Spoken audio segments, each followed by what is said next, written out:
ready. The future we are free. When you are too uncomfortable, you will face your fears. Then you may pause and wonder, what took you so much time? But questioning is pointless when everybody knows your crime. The sun is feeding me powerful rays, and today I will change my ways. Today anyway, just as nothing. I am deciding to seize the day. I am deciding to seize the day.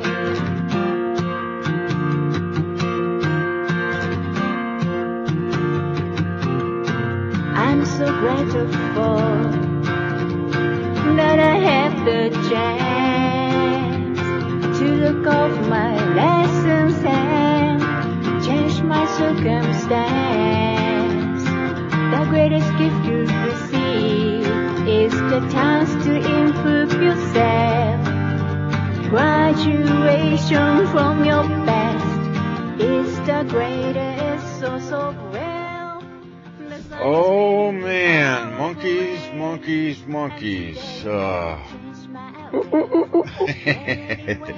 Oh boy, you know, just some really amazing stuff's been happening here in my own life as far as people that I never expected to consider consciousness or life or any of that sort of thing are, you know, actually starting to ask questions. And it's more and more people every day that just they're coming out of the woodwork, and that just continues to bolster my optimism for our future. I really think that, you know, with us getting closer and closer to, you know, I don't subscribe a whole lot to that 2012 thing, but it's kind of like a mark on the clock, you know, just the turning point. And as we're getting closer and closer to that time, and more people are waking up and asking questions, the more my optimism grows. And, you know, even despite all the crap that we see, you know, out the window and what's going on in the world and the turmoil everybody's trying to kick up and everything, the human side of it, the consciousness side of it, is really I don't know, encouraging. Starting to wake up. Yeah, I like it.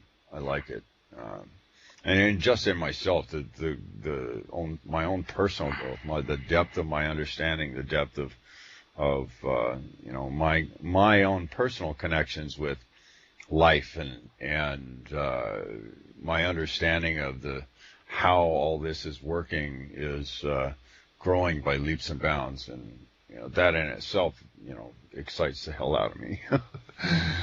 But so what's been up with you, Ramon? Taking it easy, chasing around New York food. The last couple of days, me and my wife just been looking for New York pizza, and then we found chicken parmesan, and we went to Red Lobster's. Oh, they got Red Lobster in Japan, huh? Yeah, it's not as good though, but the pizza was good. But as far as the 100th monkey syndrome, I feel like we might have hit the mark on the 3D, which is not what we're really waiting for. But, you know, 5-6 years ago, if you told people there was like a dark cabal, you know, running the world, they would tell you you're crazy. But now I think the majority of people know that does exist, and there is a 1% running the world. Yeah. It's obvious to Joe the plumber. Yeah. Then right here on Interstate 5, I live here in Western Washington in the United States, and right on one of the big main interstates that go north and south here, the full length of the country, there's this guy that's got this big, huge billboard, and he puts up his messages. Well, he changes them every couple of weeks or so. But this guy is obviously aware of, you know, the way the strings are pulled here, and he put some pretty interesting comments up there. He's got some political stuff up there now on one side of the sign. It's two-sided, so you see it going both north and south, and he's got different messages both directions. And the guy, I just get a kick out of this guy. See, on one side it says, vote for the American, you know, as in implying that Obama is not an American, right? God, what's it say on the other side? Oh, something else to do with Obama. And anyways, the guy's sign just cracks me up. And you know, seeing people being real public about their opinions like that is something we didn't used to see here. And more people, like you said, are aware that there's something going on. And that the guys that are in the office aren't necessarily elected; they're selected. So. What are you talking about, Thomas? Yeah, yeah. Well, before our guest falls asleep, let's cover some of the basic stuff. If you're going to the Pythagoras Conference in Horseshoe, Southern Indiana, October 10th to the 14th, you can pick up your tickets from us and help support us at the same time. And that would be really cool. We still have the little monkeys running around, pulling on Tom's hair. So you can pick one up, the 8 gig USB, which covers all of 2011, a couple shows in 2010 when we started November 17th. And all the video interview Tom has done. Let's see. You can find us on Facebook, Vimeo, Tom's YouTube, Twitter, and I started posting on Daily Motion too. Yeah, I was just about to say that. Got one show on there already. I'm going to work at getting it on a few more of those video sites too. But anyways, if anybody knows of some more good video sites like that, send me a link and let me know, and I'll start posting on them too. So, let's see. I had something else on my head I was going to say, but I forgot. I hate it when I do that. I call it a brain fart.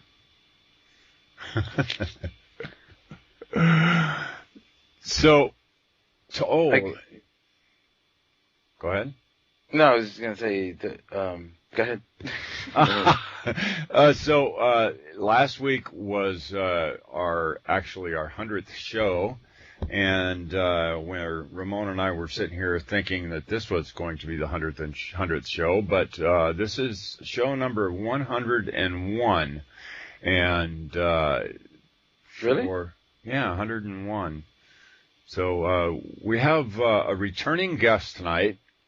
And I'm sure that all of our listeners are quite familiar with Santos Bonacci. He's been really breaking some new ground, or actually bringing up some old ground, I think more in the lines of some of the ancient and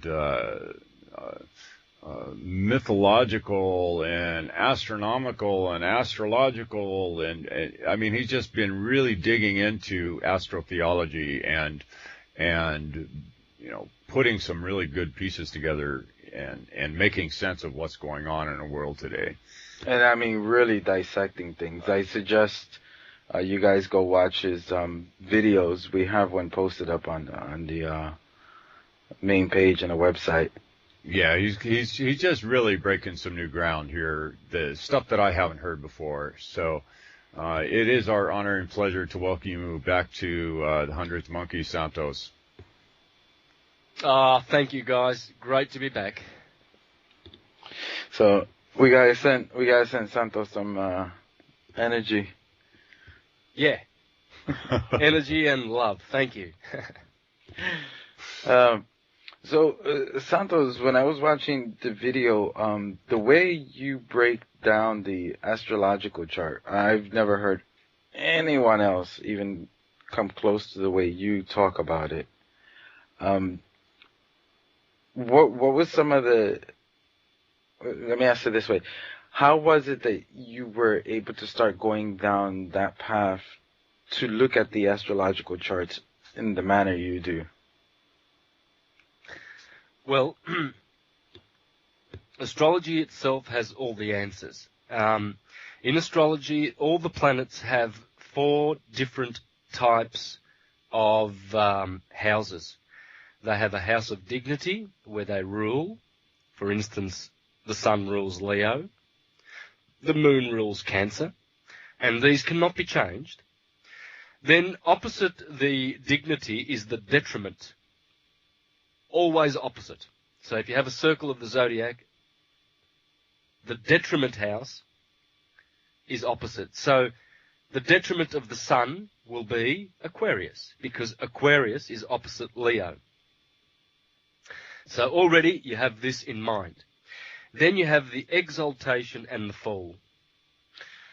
The exaltation of the sun is in Aries, and the fall of the sun is opposite that in Libra. So once you understand this, you realize that out of all those 12 spaces in the sky along the ecliptic, and the ecliptic is the path where the planets go, right? They're always there. They never wander off and head off towards the northern stars, where Polaris is. You won't see them wandering off toward the south, where the Southern Cross is. They are always in Aphrodite's belt. But the sun has its dignity in Leo, obviously, because Leo is fixed fire. Of course the sun lives there. You see, the resonance, the vibration and the frequency and the energy that is in Leo is the same as the sun's. All the other signs, it's different. It's different. When the sun is found slightly shifted to the left, or prior to Leo, it's found in Cancer. There, the sun is not so happy. It's a water sign. Cancer is water, so its vibration and its energy is very oppressive to the sun. And so that's easily understandable. Aquarius is midwinter. It's an air sign. Air is usually good for the sun, but in this case, because it's positioned opposite Leo and it's midwinter, it is detrimental to the sun. So there's your dignity and your detriment. Now, the exaltation and the fall, well, of course the sun exalts in Aries. That's the springtime, when it blossoms. Before that, it's dead. The earth is lying in slumber. There's no bud, there's no blossom, there's no fruit. You've got to wait for the sun to reach the 21st of March, to enter the sign of Aries, and there it exalts. Because now the days are longer and the nights are shorter, whereas before, on the 20th of March, the night was slightly longer and the day was slightly shorter. On the 21st of March, equilibrium, 12 hours of both, night and day. So this is how you understand. You must focus on the cardinal points, and you must focus on these 4 different houses that the planets go through. And all the planets do this. So if you've got a chart, and Leo is where your sun is, you were born in August, for instance. Today is still Leo, the 21st of August. Anyone born today is born under the sign of Leo. Very good. That's a very good thing, because that's where the sun is happiest. Also, it is happy in Aries. I'm Arian, and the sun was in the 1st degrees of Aries, the 2nd degree of Aries when I was born. So it just crossed the 21st of March. I was born on the 24th. So the sun just exalted in my case. So these 2 signs are very, very favourable to the sun. So if you follow the sun every year, all you've got to do is pay attention to the seasons. Right now, in the Northern Hemisphere, it's stinking hot, and the sun is in Leo, so he's happy. He's in his house of dignity. In 6 months' time, it'll be freezing and the sun is suffering in its detriment. And then you wait for the spring and then the sun exalts. But opposite that, in Libra, which is coming in about 2 months, when the sun hits the 21st of September, as the sun goes through the autumnal equinox, it proceeds to fall. And that's the fall of the sun. A very dangerous sort of a house for the sun. Libra are the scales, it judges the sun.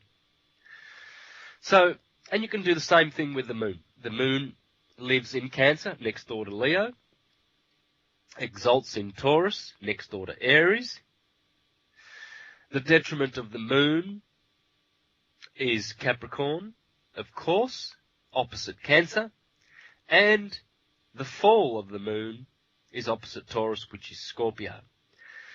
Now, I can go through the other planets. For instance, Jupiter exalts in Cancer, falls in Capricorn. Mars does the opposite. It exalts in Capricorn and falls in Cancer. Same with Mercury. Jupiter, I've mentioned Jupiter. Venus exalts in Pisces, lives in Taurus and Virgo. So, why I'm saying this, we can just concentrate on the sun, if you like. But what I'm saying this for is that the sun is waxing and waning. It gets brighter, and then it gets dimmer. And it gets brighter, and it gets dimmer. And it has these 4 measurable points where you can call those points detriment, dignity, exaltation, and fall. Right.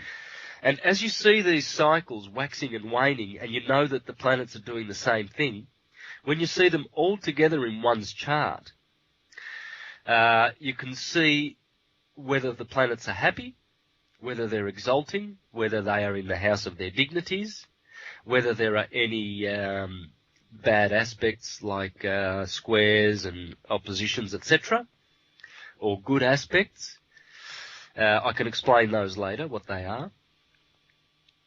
But as you look at someone's chart, you can see if some of those planets are suffering. For instance, if Mars is in Cancer, well, that's his fall. See, Mars is hot and dry.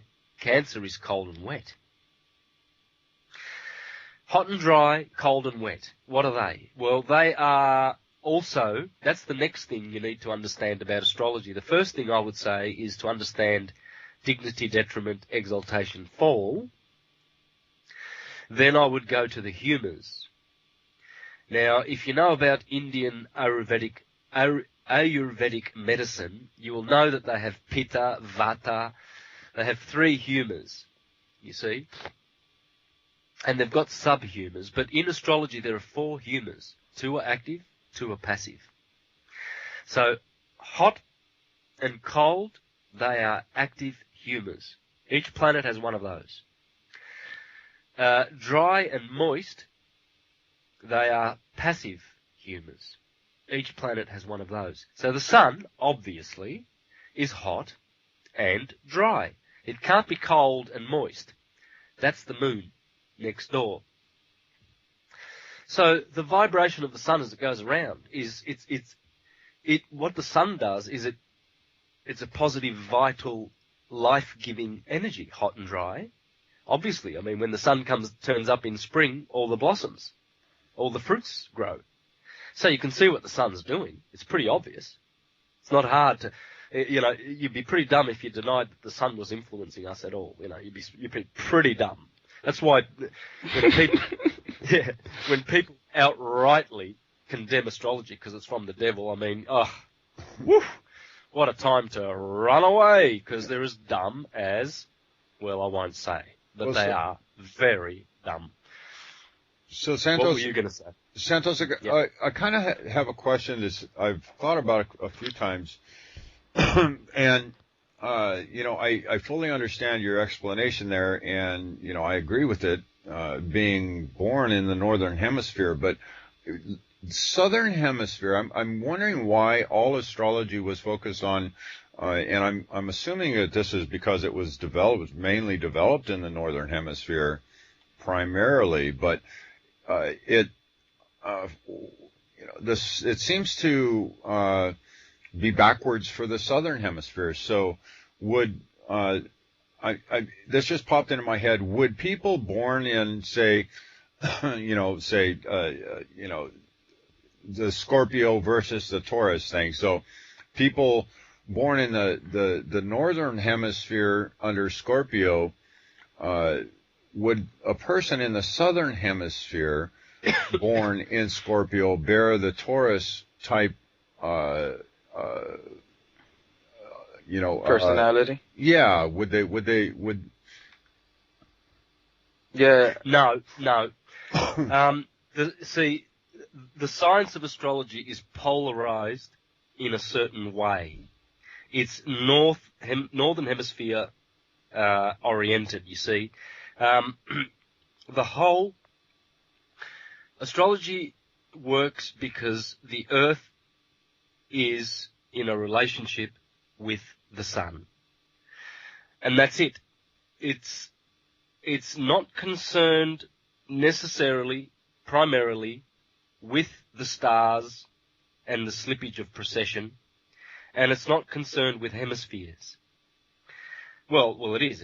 It's northern hemisphere oriented. Why is that? Well, because as you start in Aries is in your head. Taurus is in your head. The third sign, Gemini, is your two arms, the twins. Cancer is your chest, Leo is the heart, Virgo is the belly, Libra is the kidneys, Scorpio is the generative area, Sagittarius, the upper thighs, or hips. Hips is short for hippo. Hippo is a horse. Your knees belong to Capricorn, the shins belong to Aquarius, and the 2 feet are Pisces. So, when you wrap Adam Kadmon, or Jacob, who had his name changed to Israel in the Bible, Jacob means heel catcher. Because the 2 feet, when you wrap a human being around a circle, starting with the head in Aries, and the 2 feet wrap around to touch the back of the head, that is Jacob, the heel catcher. You see, Jacob has 12 sons. Well, if we haven't got a coincidence here. Actually, everything in the Bible is coincidental to this. All the greatest Jewish scholars in history have conceded and have admitted that astrology is what the Bible is based on. It's based on astrology and nothing else. Nothing else. It's all about astrology. That's why every second word is about the number 12. And there were 12 judges, and there were 12 prophetesses, and there were 12 pillars in the temple of God, and 12 trees along the river healing the nations.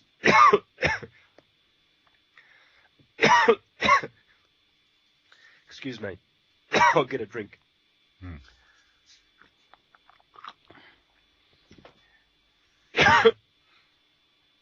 Take your time. Tom can always fix that in post. That's better. Okay. Yeah. So, what you see there is that Jacob the heel catcher, or Adam Kadmon, cannot be placed differently. And why is that? Well, because when you study the constellations that correspond to those 12 segments of the body, you will notice that the organs therein resemble the constellations. I'll give you 2 examples. No, 3. Taurus. Taurus has the famous Pleiades. Taurus is in the head, and so is the pineal gland. Next to Taurus is Orion, fighting the bull. That corresponds with the optic thalamus. And this has been known to the ancients for many, many years. The river that runs from the foot of Orion, the star called Rigel, the bright bluish star, very loved. That's called Eridanus. In other words, Jordanus, the Jordan in the sky. When you go over to to Leo, have a look at Leo next time you see him right up there in the sky, and you will see that he resembles a heart, because Leo is the heart. When you spot Scorpio, you will notice that Scorpio is rising like the phoenix out of the center of the Milky Way galaxy. Right below the stinger, the tail of Scorpio, is the center of the Milky Way galaxy. That corresponds with your generative area. The scorpion is the phallic. It's the male phallic. So when you understand this as above, so below, you cannot confuse the two hemispheres. For Taurus will always belong to the head. The head will always be in the northern hemisphere, in that portion of the circle. So it's the law of correspondences, the law of Hermes, you see, as above, so below. When you understand that, then you don't just draw a circle of the zodiac and put things wherever you want them to be. You can never, for instance, decide that you're going to make the dignity of the sun, Scorpio. Because the sun is not dignified in Scorpio. The sun suffers in Scorpio. Water signs do not treat it very well. And in fact,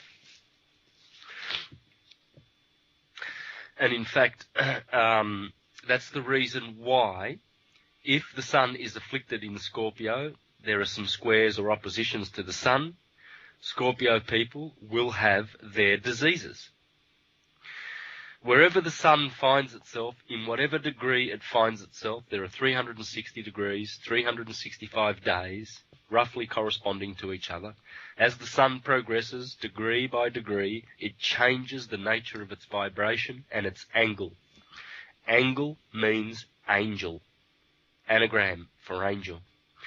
So, in our birth charts, we have good angels and bad angels. You see, churchgoers, they know a lot about astrology without knowing anything about it at all. For instance, when you go to church, I used to go to church when I was a Jehovah's Witness. You go over and talk to Brother Tom, Hey, Brother Tom, how has your week been? Oh, Brother Santos, I've been persecuted by the devil in the last couple of days.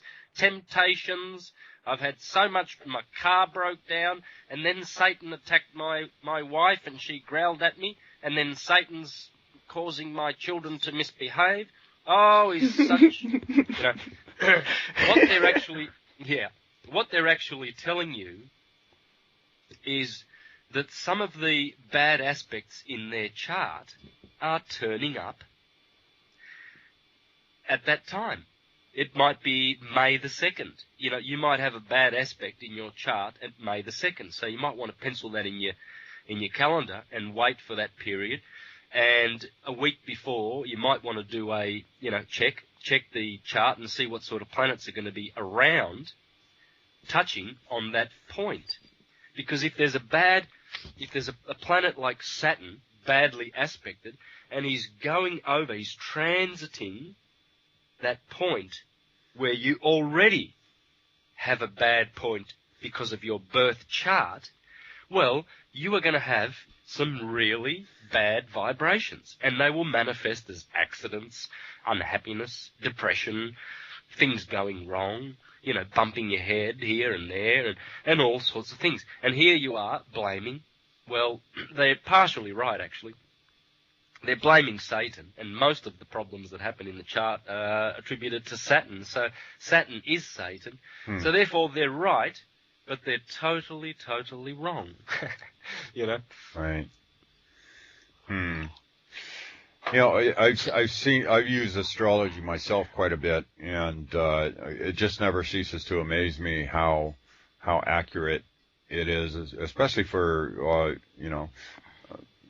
personality types. When a birth chart's done and looking at a person's personality and comparing it to a birth chart, if it's done well, it like just draws that person completely out. And but that's all imprinted at birth. So I know you've been digging into this pretty deeply. What actually is imprinted at birth? Is it the magnetic vibration, or what is the actual element that imprints into our physiology or our psychology or our consciousness at that point?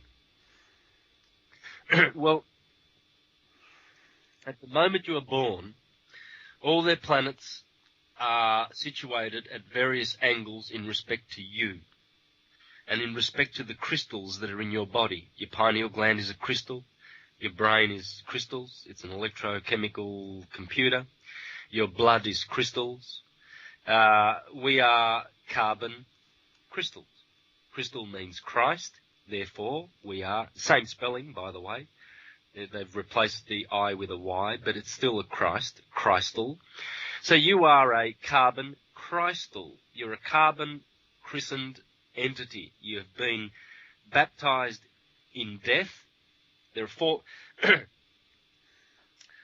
four baptisms, okay? There's the baptism of death, or earth, which is your body.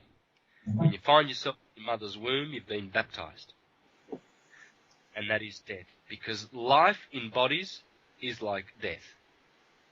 Because only in spirit can you enjoy unconditioned consciousness.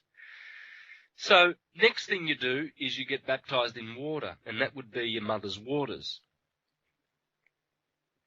And then when you come out of the body, you breathe air. Air is spirit. That's the baptism of spirit. And the final baptism is the baptism of fire. And you'll notice that these baptisms are all related to the four platonic elements: earth, water, air, and fire. So, when you get baptized with fire, you get baptized as a mystic, and you have really entered the higher mind, and you have been saved.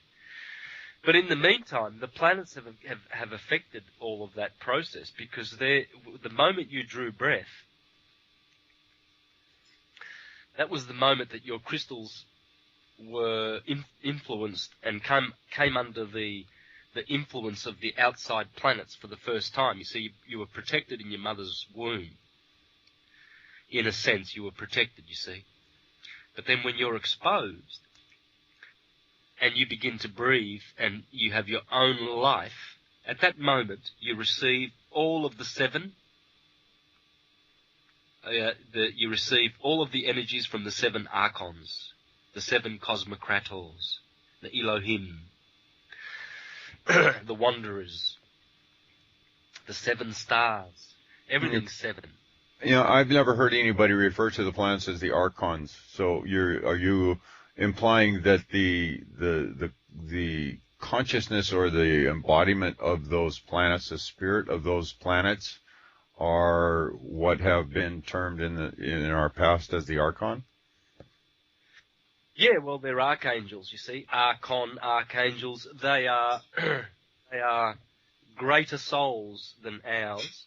But that doesn't mean that ours will not ascend higher than theirs. They will. Our souls, our spirits and souls were created above their dominion.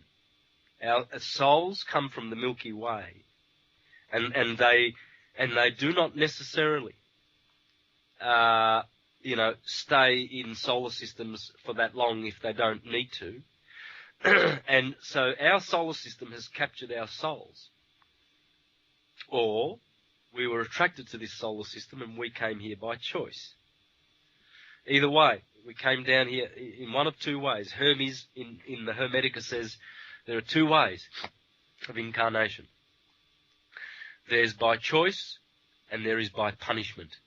Many souls have hated coming down to this place. Many. This is why you often talk to people who are just desperate to go home. There's nothing here for them.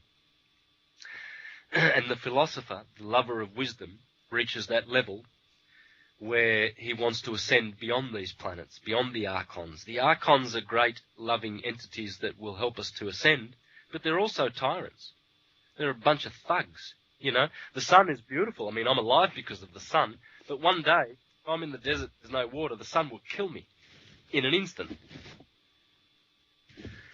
And so, respect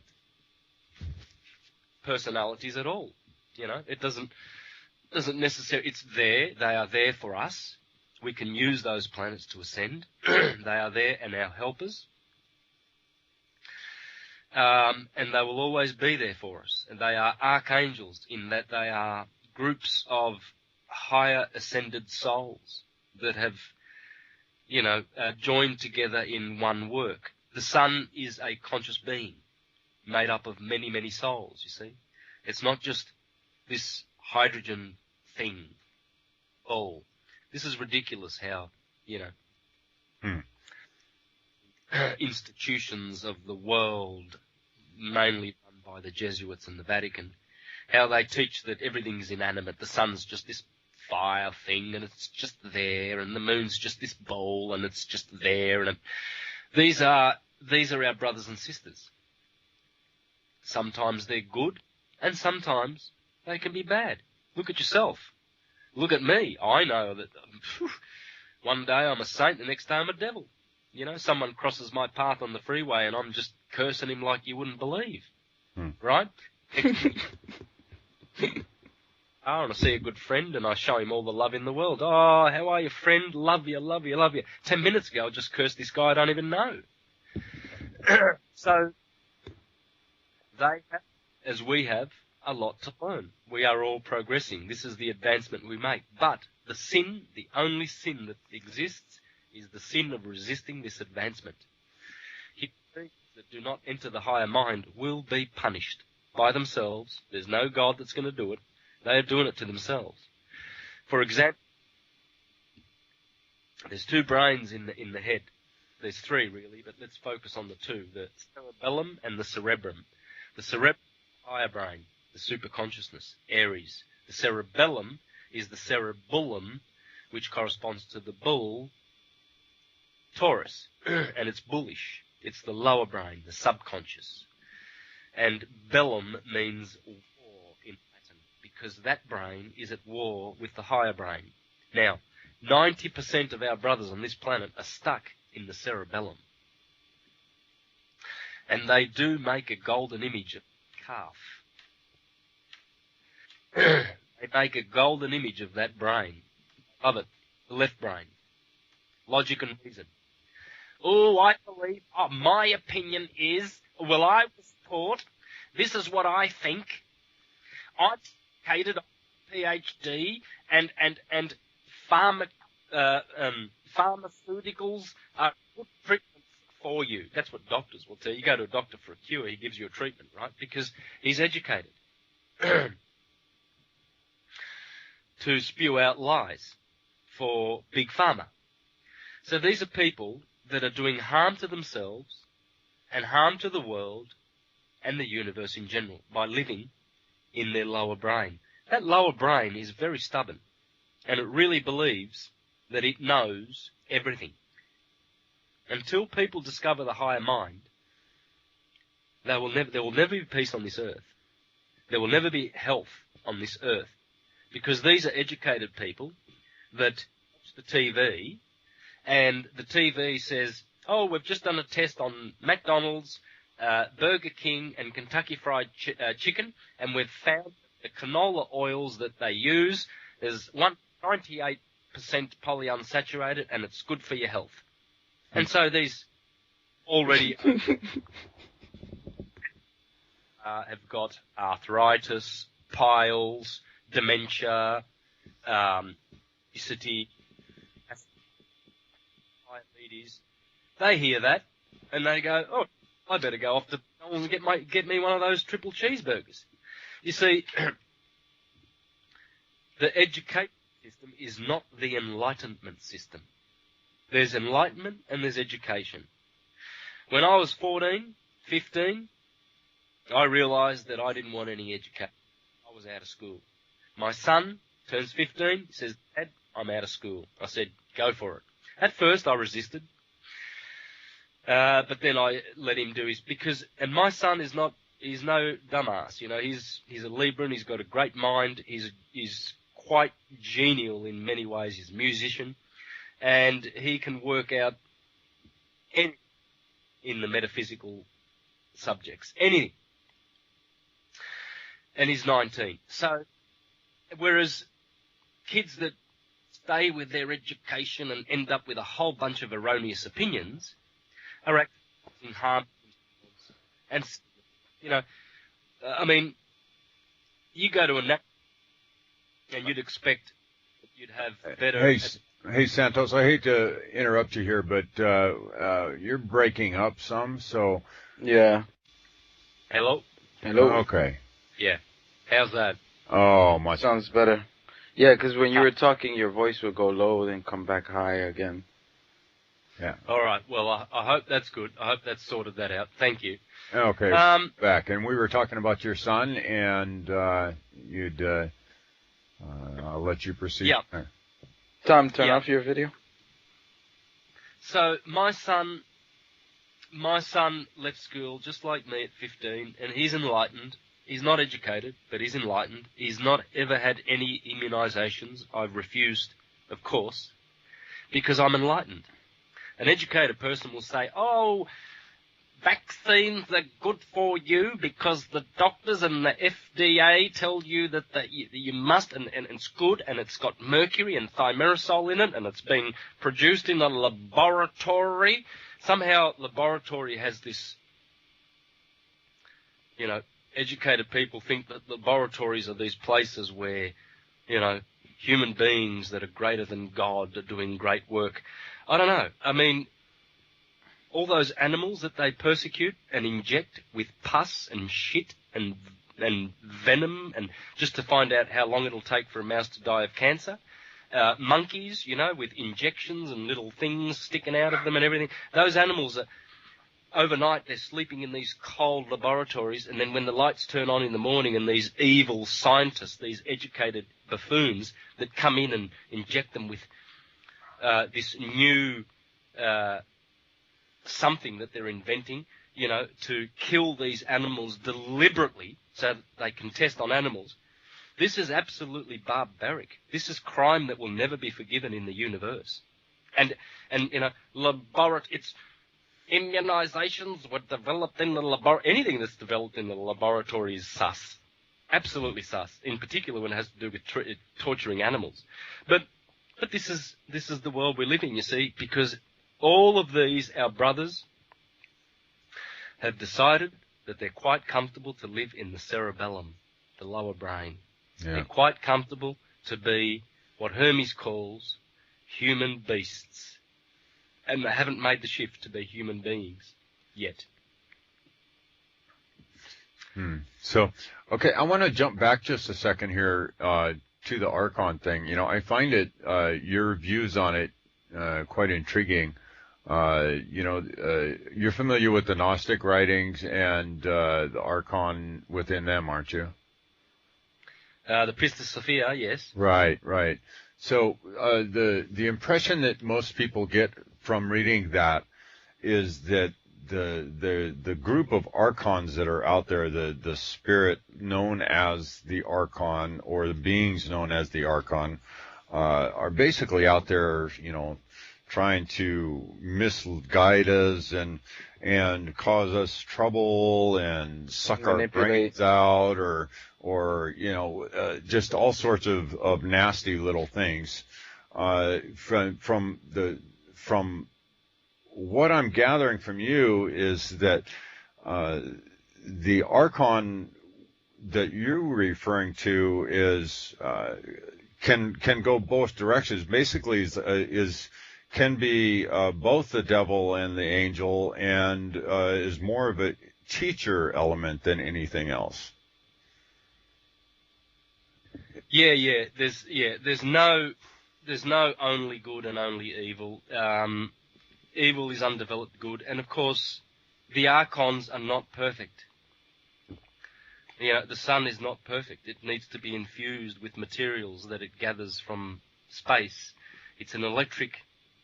The whole universe is electric. We are electric. There's nothing that is not electricity. And the sun continues to burn, so to speak, because of the electricity that is infused from the plasma, from the Birkeland currents, and from the central suns of the universe. It's getting its energy from without. It will never burn out. It will always be able to live. But all of these material things that we see, they are all in transit. They're all, nothing is firmly established. Everything is motion. So sure, the Archons are going to be devious, and they're going to be great, Unfortunately, for some people, they persistently end up bumping into the baddies. I don't understand that. I never have. I've never, ever been troubled by these things that people call, I don't know what they call them, bad entities, psychic, control, demons and spirits and elementals and shit like that. I mean, if one keeps... The body is toxic because the mind is toxic. If the mind is clean, and if the mind is in the higher mind, and you know how to think, not what to think, then all of these disturbances won't befall you. They are there to befall the ones that are stubborn, that are resisting the way of the Lord, as the Bible says. Why are you continuing to resist me, says the Lord. By the way, the Lord is the cerebrum. It's not some Humpty Dumpty God, Uncle God in the sky that Christians pray to. That's a fiction. But the Bible is poetic, and the Bible speaks like this. It says, my children will perish for lack of knowledge. And look around, and you see it. I don't see auras, but I can see the vibrational state of each individual. I can see where the planets are in their body. I can see whether the planets are healthy or not, and I can see whether human beings are healthy or not. And I see 99.9% of human beings as very, very, very sick and toxic. They are absolutely polluted, disgustingly polluted, right down to the core. Everything about them, everything. It's poison everywhere. The air is poisoned. Everything's poisoned, and people are poisoned. They're not fresh. There's no freshness anymore. There's no juice in the bodies. They're dry and wrinkly. They have their head bowed down, and even when they're happy because they're walking around with their friends or drinking some cafe latte in some coffee shop, you can see the pain. I can see pain written all over them. They can smile and be cute and nice and friendly and everything like that, but some of these friendly people, you see them one day, the next day you hear about them in the newspaper. They've jumped off a bridge because they committed suicide, They might look happy, but I can tell you for sure that 99.9% of humanity are unhappy, absolutely unhappy. And then you come out with this wisdom and knowledge to help them. Oh, that's from the devil. While they're eating, while they're gobbling down a triple cheeseburger from McDonald's, which is full of toxins. So, what do? Well, you just move on and live your own life and continue to progress. My days, every day that I live on this planet, I progress. I reach out, I reach up, I shift, I change, I improve, I advance, I develop, I evolve. I refuse to do anything other than that. You hit on a really good point here a minute ago about how those things just don't cross your path. And I've talked with several people here recently about the same exact thing, and how when you've learned something, and this is talking about working on the higher mind, when you've learned a lesson, when you've overcome a challenge, then that challenge no longer presents itself to you. It clears the path is cleared before you. In that subject, whatever that lesson was that you learned, if you know it and you learn it, you're not going to ever have to go through that again. And that's you brought it out, through different words, but it's the exact same thing. I know there's something about the path will be made clear for you, or something like that. I can't remember how that exactly goes, but I just that's one of the knowings that I have, is that as you are growing and as you are learning and as you are going through your experiences and your trials and your tribulations, and if you are going about it with the intent of learning and understanding from the higher mind, those challenges are swept out of your way once you grasp what they're all about. Yeah. yeah. People in the lower mind, in the cerebellum, are constantly getting into trouble, in and out of trouble. There's always trouble in their lives. There's gossiping. There's, stocks that are falling in their portfolio, and they're troubled because they've lost $600,000 overnight because the stock market crashed. Their boss has just demoted them because they were eagerly climbing some invisible corporate ladder.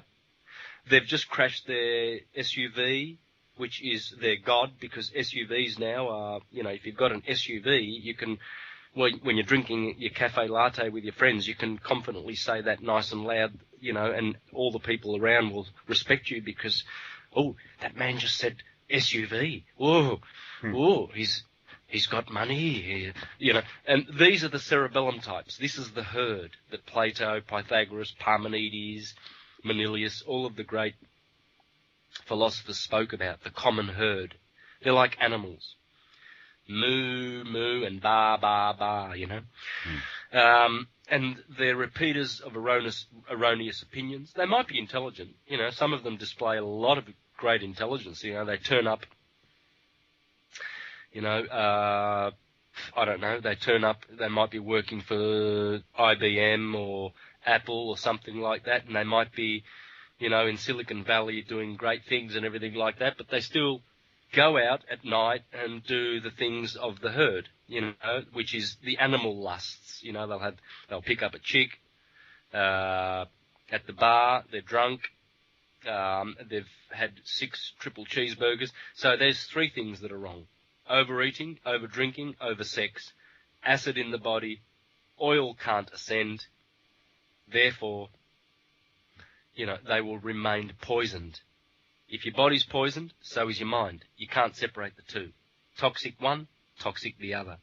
And they're all toxic. Oh, yeah, they're intelligent. Oh, yeah. Oh, look at Barack Obama, Hillary Clinton. They're pretty intelligent when they want to say something on that microphone. But in the end, they're just the same as the common herd. They're poisoned, they're toxic, they're dumb, they're in the cerebellum, and they won't be saved. There's no chance. No chance. And I'm not being judgmental. I love them. I'm not being harsh. I love all individuals that live on this planet. But they're still dumb. I love animals. They're dumb. I love cows, but cows are dumb. But I love them because they're cute. Right? So I love them. But he's as dumb as dog shit. So, but I love him. How do I know he's dumb? Because he's living in the lower mind. If he was truly enlightened, he'd not be the president or chief CEO of a corporation that is at the top of the military-industrial complex, which is killing people needlessly, and which is run by the Vatican scoundrels. He would be out of there.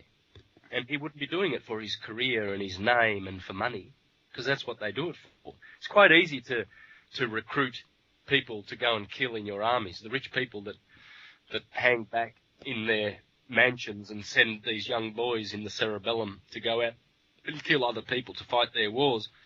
Remember Arlo Guthrie, or was it Woody Guthrie, that said, I wish every soldier out there in the world would just take his helmet off, put his gun down, and say, no, I will not kill.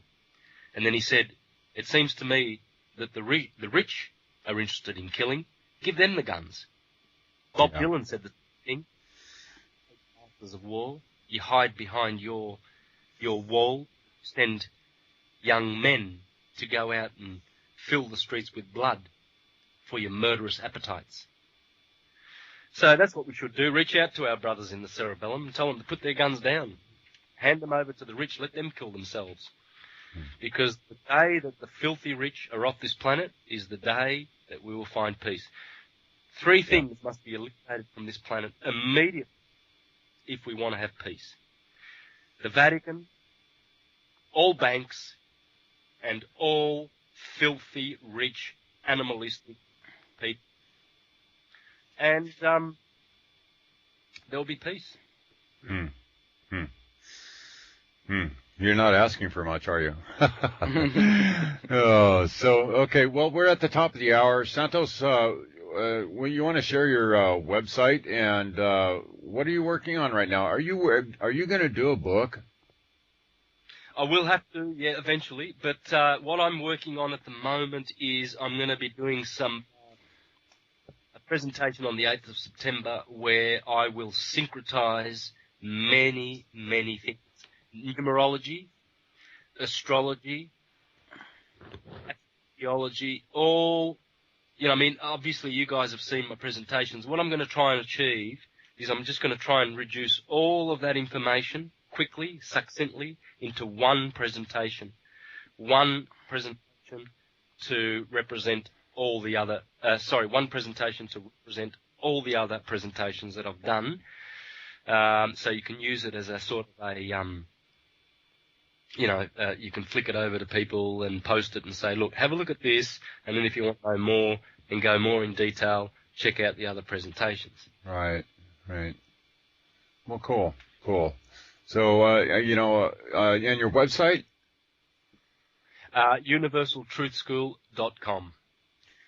All right. Well, I want to thank everybody for listening to the first hour. And if you want to check out some more and all the other second hour content stuff that Ramon and I are bringing you from the 100th Monkey Radio, click that become a member button. And in case you're listening to on YouTube, you can go right over to www.100thmonkeyradio.com. Yep. Condemnation without investigation is the height of ignorance. The love you deny is the pain you carry. And we'll see you in the second segment.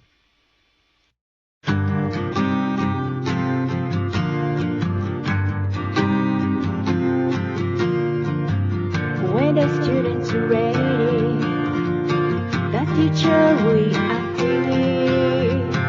When you are too uncomfortable, you will face your fears.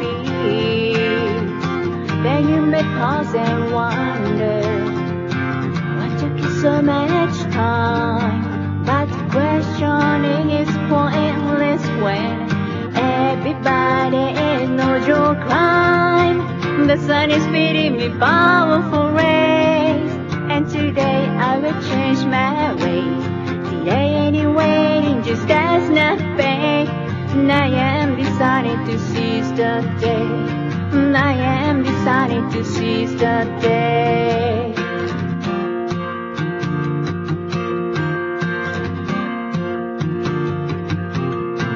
I'm so grateful that I have the chance to look off my lessons and change my circumstance. The greatest gift you receive is the chance to improve yourself. Graduation from your past is the greatest source of wealth. The sun is feeding me powerful rays, and today I will change my ways. The anyway, just as nothing. I am decided to seize the day. I am decided to seize the day.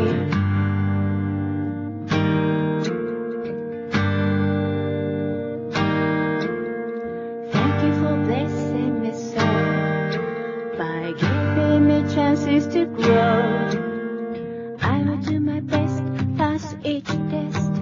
until I find my way home. The sun is feeding me powerful rays, and today I will change my ways. Today any waiting just as nothing. I am decided to seize the day. The sun is feeding me powerful rays, and today I will change my way. Today any waiting just as nothing. I am decided to seize the day. Yes, I am decided to seize the day.